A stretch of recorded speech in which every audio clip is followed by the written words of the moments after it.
And I invite you to place your hands on your heart and just connect. Connect in with this beautiful organ that effortlessly beats within your body without you even consciously thinking about your heart.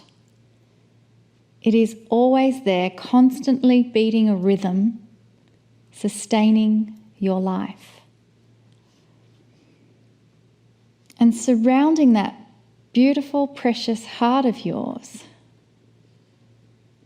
are the energies of all your ancestors, all of those who you have loved and have ended their time on earth and are still with you in a multidimensional way. And we don't need to know the details of how it happens. We simply need to acknowledge that it does happen. They are there. They are loving us.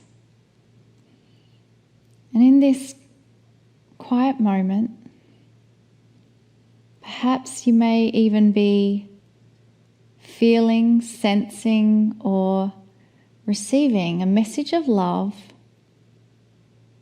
from someone you have loved or an ancestor communicating with you right now. And if they had a message to share, their message is this: bravo, congratulations. Because you are never truly alone. We are always here in support of you, and we honour the journey you are on. We give you again the phrase from Cryon: you are never alone. You are dearly loved. You are magnificent, and you are loved beyond measure.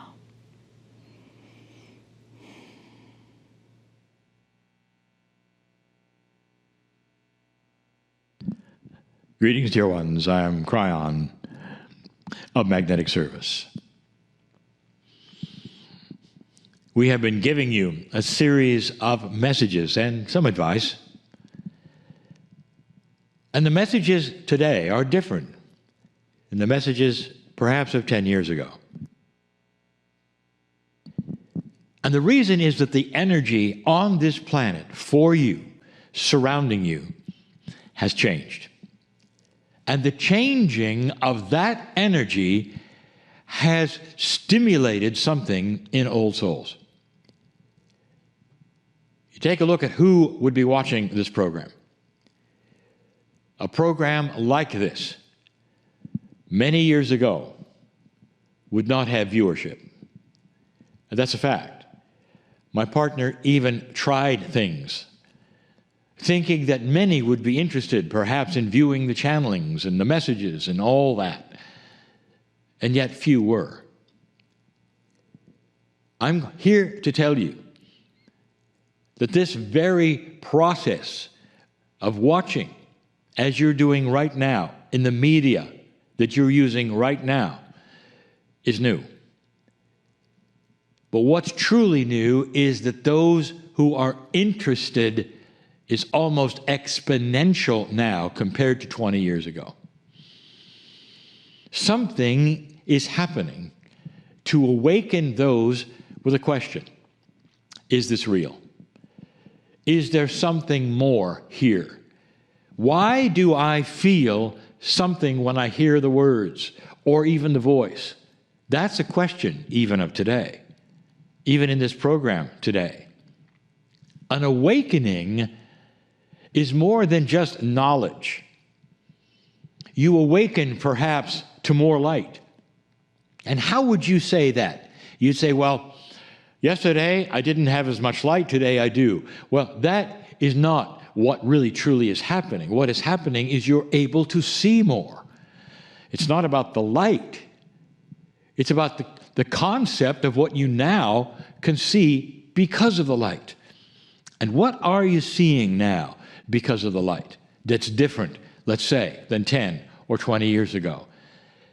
And the answer is there is an awareness. You are seeing far more than you ever did, far more than you were ever told.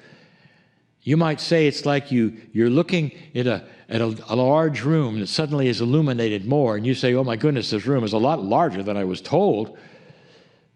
And look over there in the corner, there's something moving. I wonder what it is. Some will get up and go to the corner, and some will say, stay put, because it's scary. Just don't, it's worked for you so far, hasn't it? So why move? And the others will say, I have to know, I have to know, I have to know. And they will go over and they will see that motion in the corner. Krein has even given a parable about this, and what they will discover is a grander truth, more of themselves, perhaps another door to another place.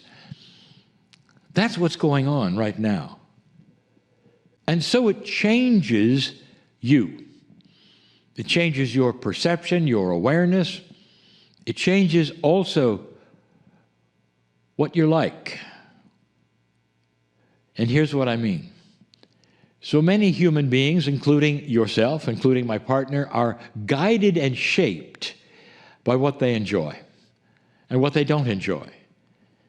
And early on in your life, you draw lines of what you like, what you don't like, and they alter themselves slightly as you grow up, but you come out as an adult and you'll say, I do this, I do that, here's what I like, here's what I don't. If the room gets bigger, there are more things to like, and there are more things to examine, perhaps, and say, no, not for me. And that's what's also happening. You'll have those who are now awakening saying, I no longer wish to do this or participate in this, and I wish to do this or that, because the consciousness is raising, and so are you.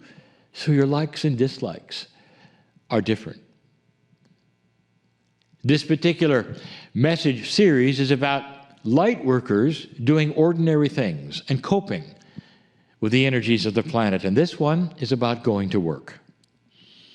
And it's different from the last one. It's different from a family relationship and what to do there. It's different from just an average of walking around with people and what happens there. And we've covered there 2 of those, and this is the third. So let's speak of that.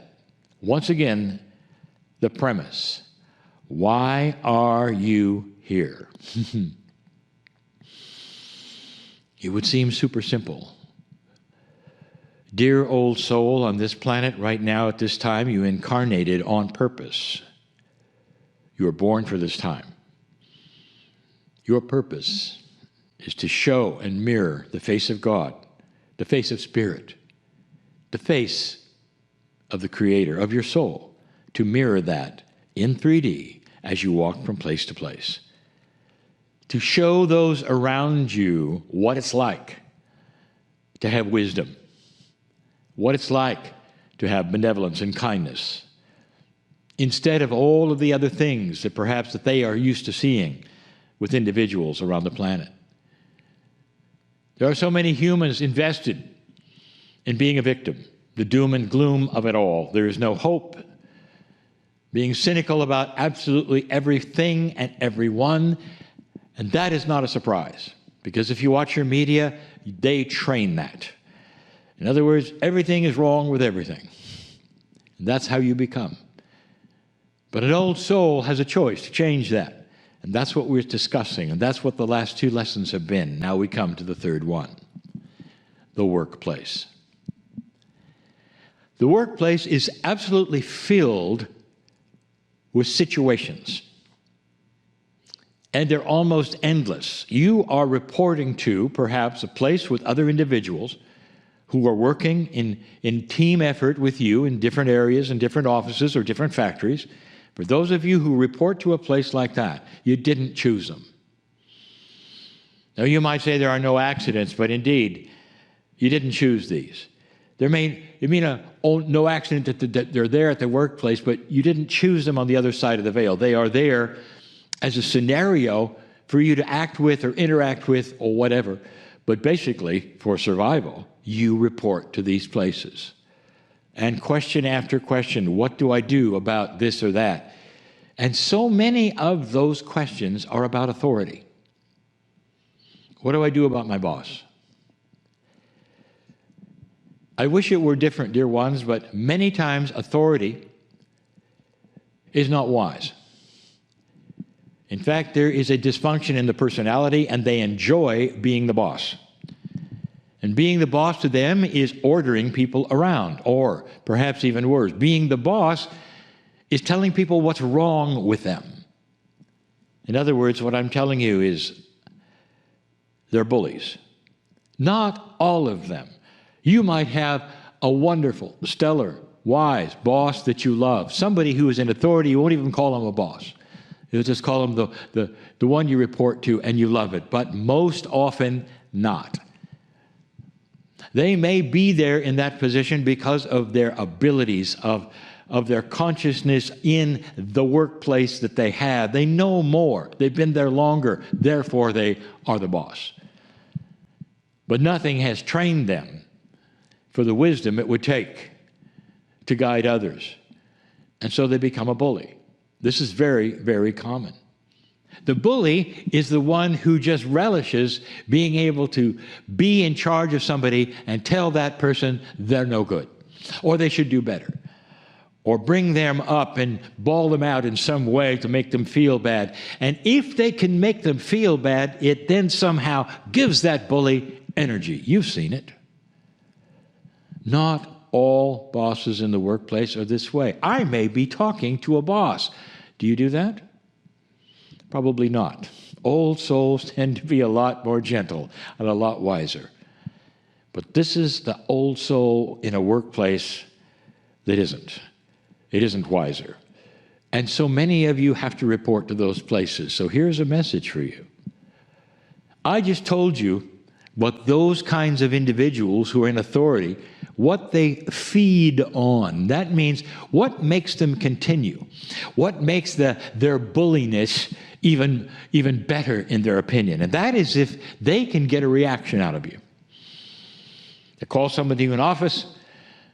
They tell them they could do better, do this, do that, or they're not good at what they do. Be careful because they might lose their job, or any of these things. Or just on a regular basis, they have a meeting and make you feel bad. Does that sound familiar to any of you? That is quite literally a bully. What can you do about that in the workplace so you don't have to endure what you might say is low conscious, old energy action? Here's the answer. Easier said than done, but that's why you're an old soul. Here is the answer. Don't react. You simply look at them. They may not like that. They may call for a reaction. And if you then have to react in a positive way. Think of something to say. Something to say like, that is all right, I will do better. Even if you are placating them, even if you know that's not what they want to hear. What they want to hear is you grovel a little bit. But you're not going to. If you don't react to these things, I'll tell you what's going to happen. They're going to get tired of it. And they'll turn to somebody else perhaps, or whatever, but it won't be you. And then what happens next is so interesting. If you're in a group of individuals that has a boss figure that does this on a regular basis around the table, and suddenly you're not reacting like everybody else, you're not sulking, you're not crying, you're not feeling bad, you're not going back later and complaining, others will come to you and go, what's up? What's happened to you that would create something where you're okay with this? And you can say to them, no one can be okay with this. I just realized that it's the boss's problem, not mine. Just because they may point their finger and call me names or want to do something is not then what is actually happening. I know who I am, so I don't react. So I let them go through their tantrums and all of the things they do that would enhance their bulliness. But I don't react. Do you see what that creates? What it creates is others looking at you. What am I telling you? Why are you here? To reflect the face of the Creator. To reflect the Creator's face and compassion. All of these things, everything you do will create a tension because there's light there. There's a higher vibration there. That's just one of the many things I would have to tell you, old souls, that you have to report and work in a place that are with people you never would have selected and have to endure the personalities. Don't react.